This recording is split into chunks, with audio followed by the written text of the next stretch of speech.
Hey, what's going on, gang? This is Nate on the Stone. Welcome back to my channel, and this week we are talking about Megan Rapinoe and heroism. You know Rapinoe as a professional soccer player who is the captain of the Reign FC team from Tacoma, Washington, and since 2018, she has been one of the co-captains of the U.S. national women's soccer team. And it was in this capacity as co-captain that she helped the women's team win their 4th FIFA Women's World Cup earlier this month in July. Now, full confession, gang, I myself am not a soccer aficionado, but you know what? Who cares? I'm just glad that the American team won, and they deserved some praise and glory when they got back home. But a ticker tape parade in New York City? Really? And did Megan Rapinoe really need to be transformed into this second coming of Iron Man? And I mean that, gang. On Twitter after the match, the hashtag Rapinoe for President was actually trending. And to back up that hashtag, a poll was actually run, which stated that if Rapinoe actually ran for president in the 2020 election cycle against Donald Trump, she would actually beat him 43 to 42%. This transformation reached its zenith when it was suggested that Rapinoe was actually the hero that America needed at this point in her history. The website Fast Company listed 5 different ways that Rapinoe was the hero: heroine, heroic person, carbon-based life form that does heroic action, I don't know, that we need. 1, she's very good at what she does. Soccer, I'm guessing, though who knows, they might have actually been talking about political activism. 2, she uses her platform to advocate for what she believes. 3, she speaks truth not just to power, but directly to power. 4, she knows her own worth, which is backed up by this. What do you have to say? What do you deserve? I deserve this. You deserve all of it. Everything. You deserve this. 5, she never gives her team short shrift. These are all things, according to the subtitle, that real leaders do. Now, I know that I joked just a moment ago about whether she was a hero because she was a good soccer player or because of her political activism, but that wasn't entirely a joke. The hashtags, the wet dreams about a presidential run, the parades, the thinly veiled pseudo-sexual frenzy surrounding her wasn't because she was a good soccer player, wasn't because she co-captained the women's team to their 4th cup, but came about because she gave the middle finger to Donald Trump. This is the main reason why Rolling Stone claimed, too, that Rapinoe is an American hero, because she is quote-unquote an international voice standing up to Trump. And that certainly is true. After Trump made his comments that NFL players who kneel for the national anthem should be fired, Rapinoe told the BBC, quote, "His comments are disgusting. They're un-American, to say the very least. It's totally inappropriate. It's unpresidential. It's embarrassing," unquote. She later made history. Another historic moment! And there was much rejoicing. As the first white, female, lesbian, professional athlete to actually take a knee for the national anthem. And she compounded that, saying that she will probably never ever put her hand over her heart for the pledge or the anthem ever again. And before heading across the pond for the tournament, when she was asked by the press if she or the team would actually visit the White House, Rapinoe said, "You know what? I'm gonna let her tell it in her own words." Are you excited about going to the White House? I'm not going to the fucking White House.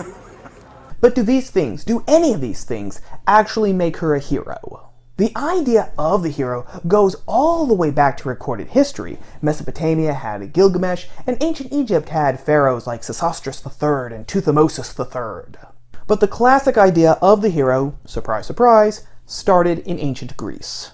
According to the Greeks, quote, "The essence of the heroic outlook is the pursuit of honor through action. The great man is he who, being endowed with superior qualities of body and mind, uses them to the utmost and wins the applause of his fellows, because he spares no effort and shirks no risk in his desire to make the most of his gifts, and to surpass other men in his exercise of them. His honor is the center of his being. He courts danger gladly, because it gives him the best opportunity of showing of what stuff he is made," unquote. It might surprise us today to hear that Greek heroes weren't interested in fighting evil or in protecting the innocent, but instead in preserving their own honor. But it is true that Greek heroes did have sets of principles to which they held unbendingly, and often in the pursuit of their own glory, they did often help the little guy. Take Heracles. He wasn't the monster slayer necessarily because he felt sorry for all the poor schlubs who were being killed right and left by the Nemean lion or the Hydra, but because he had to perform his 12 labors in order to gain redemption. But killing all those monsters did, of course, help the little guy. It was the Romans who added the ideas of duty, self-sacrifice, and self-effacement to the archetype of the hero, and where we first start to see heroes fighting for the greater good, something greater than themselves. There was Aeneas, the Trojan prince who fled his city after Achilles and his Greek buddies broke in with their wooden horse routine and started pillaging and plundering the place. The gods told Aeneas to sail west and found a new Troy, today what we would call Rome, and Aeneas fulfilled his duty. Even when that meant he had to leave the woman he loved, and she ended up actually committing suicide afterwards due to heartbreak and despair. Oops. There was Cincinnatus, the Roman senator and farmer, who, when Rome was in danger, was appointed the city's dictator. Yeah, the Romans had this practice of when the city was in danger, they would appoint one man as absolute ruler who held absolute power for 6 months, supposedly enough time to actually pull the city's bacon out of the fire. And he fulfilled his duty, defeating Rome's enemies, saving the city, and then giving up his absolute power after only 16 days. The Middle Ages added the idea that a person didn't necessarily have to be of noble blood in order to be a hero. As long as he was virtuous, his cause was just, and he fought for the greater good, he could be considered a hero. And this conglomerated idea of heroism is what actually crossed the sea to America. George Washington, for example, was called the American Cincinnatus.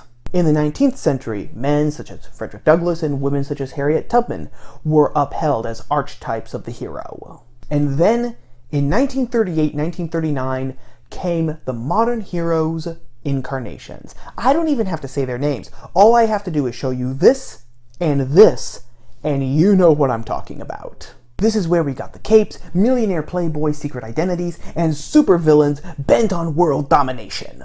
Of course! But also, and more importantly, we received the image of individuals with extraordinary powers and or abilities who put themselves on the line to fight to protect the innocent as well as to punish the guilty. Even though the accidentals changed according to time and place, the core of the hero shared certain characteristics from the ancient Greeks to Batman and Iron Man today. They're virtuous, meaning that they're courageous, unselfish, sacrificial. They have a moral code to which they adhere rigidly. And they fight for something bigger than themselves. It's this core of the hero that has made them necessary for all people regardless of time or place. First of all, heroes emotionally fulfill us. Jonathan Haidt of NYU says that seeing a morally beautiful action gives us a quote-unquote mix of awe, reverence, and admiration.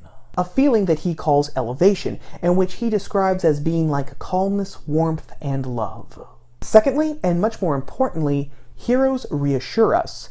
The British writer G.K. Chesterton said that we tell fairy tales to children not so that they know that there are actually dragons out in the world, but that dragons can be defeated. Heroes always face challenges that could very well kill them, like when Doomsday killed Superman, or at the very least destroy them psychologically, morally, etc. But heroes don't run.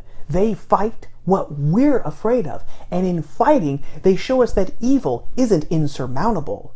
It can be defeated. Third, by fighting evil, by displaying their virtues and their principles, they inspire us to be like them.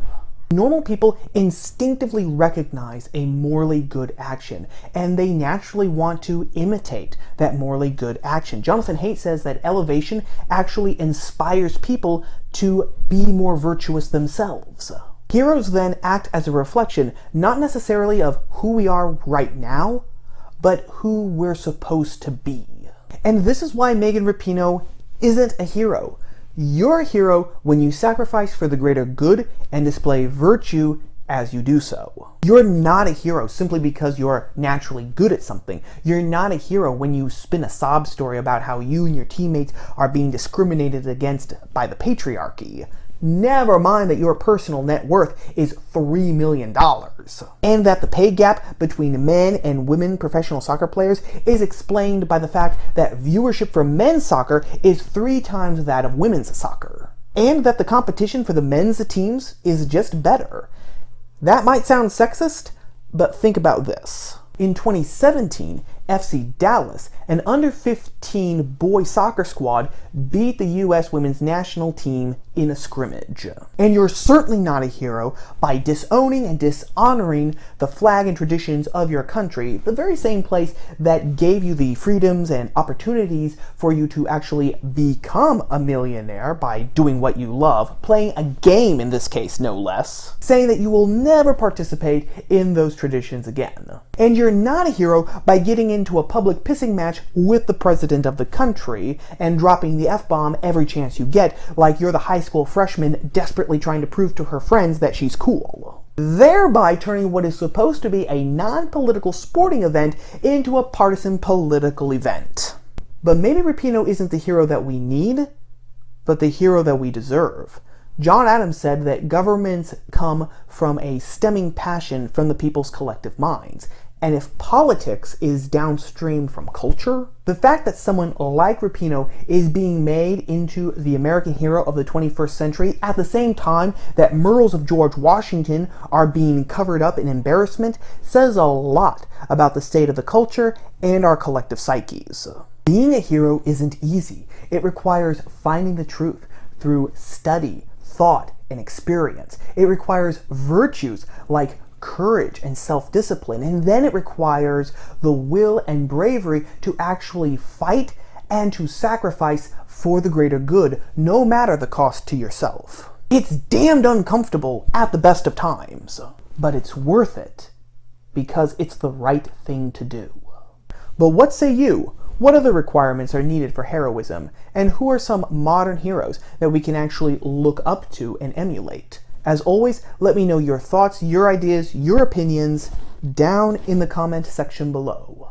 Well, that about wraps up everything for right now, gang. As always, if you liked the video, whether you agreed with me or not, don't forget to show your support by giving it a like and sharing it with your friends across social media. And if you like videos about the culture, politics, and religion, but from a different POV, then don't forget to subscribe to the channel and to ring the bell for notifications so that you will always know when I post new videos just like this every Tuesday. Videos you're not going to want to miss. As always, thank you for watching, for giving me a little bit of your day. Thank you to everyone who has already subscribed to my channel. And I will see you all again here next week, gang, on top of the stone. Ciao.